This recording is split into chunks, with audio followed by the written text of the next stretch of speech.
ஆசிரியர் வீட்டில் 150 சவரன் தங்க நகை கொள்ளையடிக்கப்பட்ட சம்பவத்தில் 2 போலீசார் கைது செய்து நகைகளை மீட்டுள்ளனர்.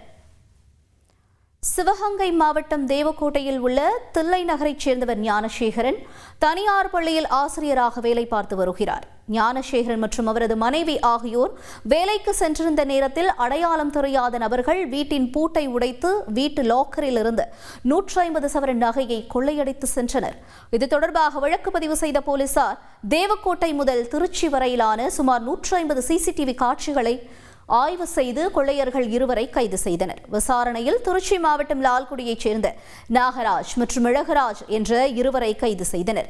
இதில் நாகராஜ் கொலை வழக்கில் சுமார் 18 ஆண்டுகள் சிறை தண்டனை அனுபவித்து சமீபத்தில் வெளியே வந்திருக்கிறார். அழகராஜ் மீது ஏராளமான திருட்டு வழக்குகளும் நிலுவையில் உள்ளது தெரிய வந்திருக்கிறது. விலை உயர்ந்த லாக்கரை வாங்கி அதில் நகைகளை பத்திரமாக வைத்த ஞானசேகரன் அதன் சாவியை வெளியே வைத்து சென்றதன் காரணமாகத்தான் இந்த கொள்ளை நடந்ததாக போலீசார் தெரிவித்தனர். மேலும் கொள்ளை போன நகைகளில் 90 சவரன் நகைகள் மீட்டுள்ளதாக தேவக்கோட்டை டிஎஸ்பி பார்த்திபன் தெரிவித்தார். செய்திகளை உடனுக்குடன் தெரிந்து கொள்ள உடனே சப்ஸ்கிரைப் பண்ணுங்க.